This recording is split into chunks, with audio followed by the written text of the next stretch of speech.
Hello నేరేడు కళ్ళ దానా ప్రేమ వల్ల పడ్డానే పిల్ల దానా.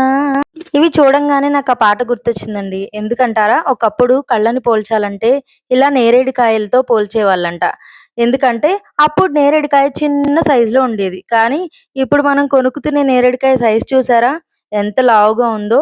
ఇదివరకు స్కూల్‌కెళ్ళేటప్పుడు రోడ్డు మీద చెట్టు కనపడితే కింద రాలిపోయిన నేరేడుకాయలన్నీ ఇంటికి తెచ్చుకొని, కడుక్కొని శుభ్రంగా తినేదాన్ని.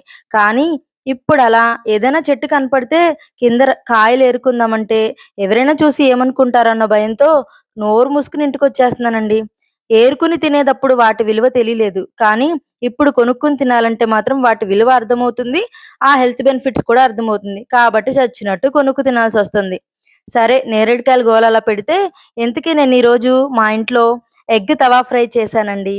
ఈ రెసిపీ నేను నెక్స్ట్ వీడియోలో ఖచ్చితంగా పోస్ట్ చేస్తాను. కర్రీ అయితే చాలా బాగా వచ్చింది.